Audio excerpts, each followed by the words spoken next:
Hello everyone, I am Carla Mitrani and I am the author of Crochet Iconic Women. I am very happy to be participating in this virtual Christmas fair. I am a bit summery for Christmas, but I live in Buenos Aires, Argentina, and we don't have white Christmases here. We have, in fact, very hot Christmases by the pool. I want to introduce myself in case some of you don't know me. I am 41 years old. As I said, I live in Argentina. I am married and I have 2 boys, 8, 9 and 12. I am a journalist and I currently work as the producer of a TV show on national politics in a cable news station. Argentina is a country that always has a crisis in the making, so I never get bored with my job, and I found in crochet a perfect way to decompress. I began crocheting in 2012, and for me it's always been about dolls. I don't do flat pieces like granny squares or doilies or little flowers like my grandma used to do.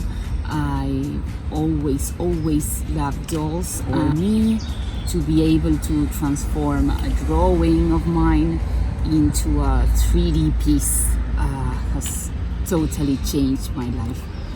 I do dolls from drawings I do myself just because I want to try a particular hairstyle or a way to dress them, but I also like doing dolls and characters from my favorite books like Alice in Wonderland or The Little Prince, Jane Eyre or Max from Where the Wild Things Are.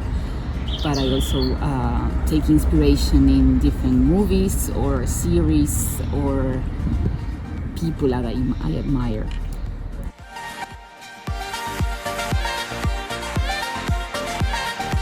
To make dolls has changed my life, and this year, thanks to the wonderful people at David and Charles, I got to publish my first book, Crochet Iconic Women, which feature patterns to crochet 15 tributes to some of the most extraordinary women who have shaped our present or who are currently building our future.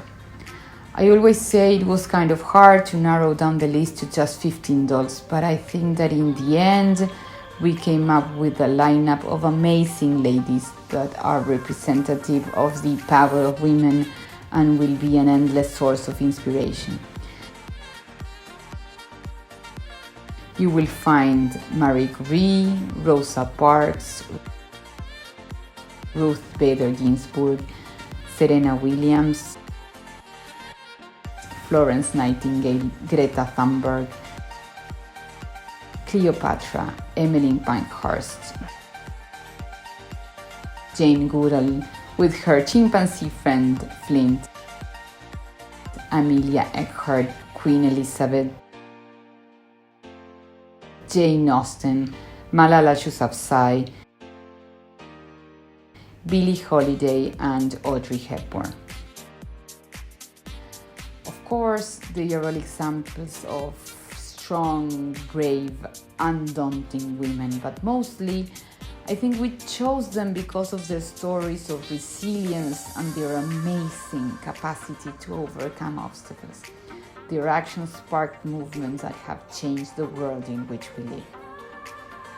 And the best part is that 5% of the receipt from the book will be donated to the Wonder Foundation, which helps empower and educate young girls and women so that they can leave poverty for good and have a better future. Don't you think that's just great? The things I like most about my book is that you can use the instructions inside to create entirely new dolls, just by mixing and matching the different body parts or hairstyles or dresses and changing the colors or the yarn choices. You can come up with entirely new icons or just make crochet tributes of your mother, your sister, your best friend, or even a favorite teacher. And this is what I want to show you here today. I want to create a new icon that is not included in the book, just by using the different body parts and changing the yarn colors. And I thought it would be a good idea if we made a Rosie the Riveter doll, which I have here. You know, Rosie was an allegorical figure representing the women taking factory jobs during World War II in replacement of the men joining the army. Nowadays, she's a symbol of feminism and the power of women, always able to tackle the hardest of tasks. Her name first appeared in a song by the Four Vagabonds, and I have it here for you too.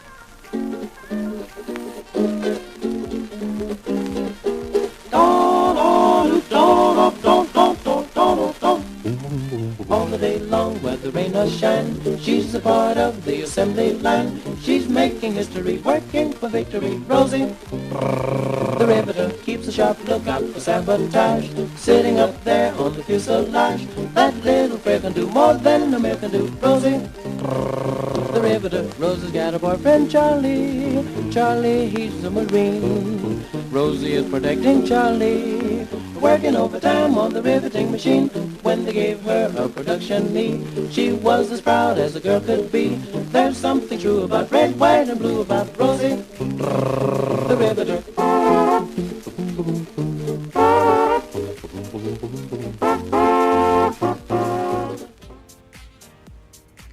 So, let's do our own crochet Rosie. We're going to need a tiny bit of black for her booties, dark brown or gray or also black for her belt, a bit of light blue for her sleeves because she has them rolled up. It's great to use all your leftovers here, that's why I never throw my leftovers and I carry them with me in my craft bag.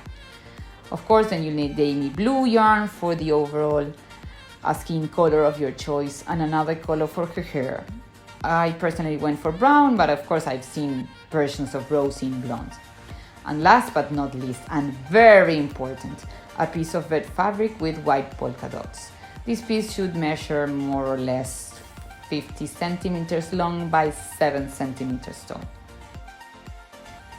Once you have all your materials, head over page 30 of my book. There you'll find instructions to make Jane Goodall's body. We're going to use that, but changing the colors.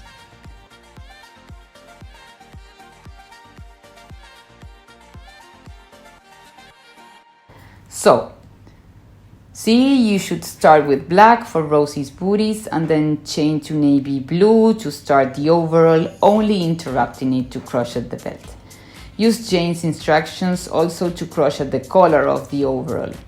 Then you should change to the skin color to crochet Rosie's head. Once the body is finished, you can embroider 2 little belt loops to enhance Rosie's overall. Use Jane's pattern to crochet Rosie's arms too. After the first 8 rounds in the skin color, I did 2 using the light blue yarn to simulate the rolled up sleeve. Then I went on crocheting the arm using the navy blue yarn of the overall. For Rosie's hair, I chose brown yarn and I used Marie Curie's hair instructions, which you can find on page 88. But I did a change here. Marie has 12 little curls over her forehead, parted to the sides. I will be making only 6.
Once the hair is done, you can sew it to the head.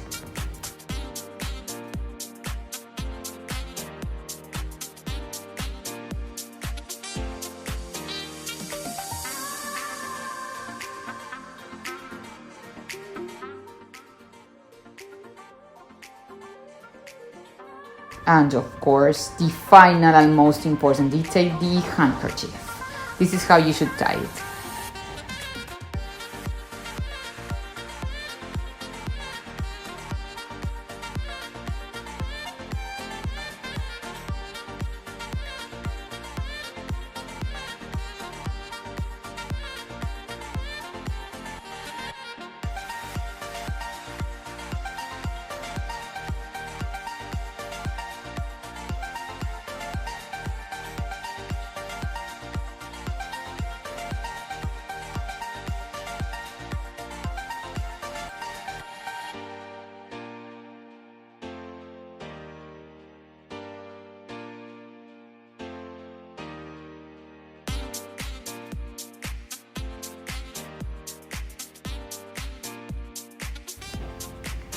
Now I think I will show you how you can recreate the famous poster. You can start by putting Rosie's arms in position by using pins. I pin her arm to her hip, for example. Then I asked my niece, who's a graphic designer, to erase the original Rosie and leave the yellow background. I printed that and clipped it to the cardboard I used to take photos.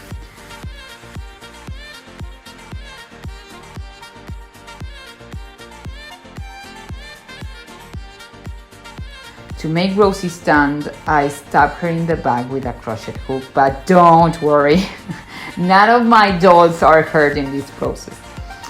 And as you can see, my ironing board is my perfect photo studio, and that's the only use it has in my house because I hate ironing. So finally, a bit of editing and cropping.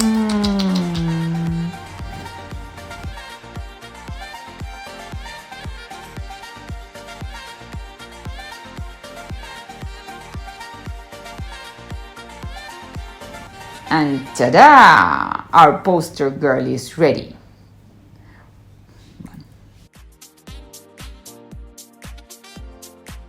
Okay, everyone, thank you for spending this time with me. I hope you enjoyed this tutorial and make your own Rosie the Riveter.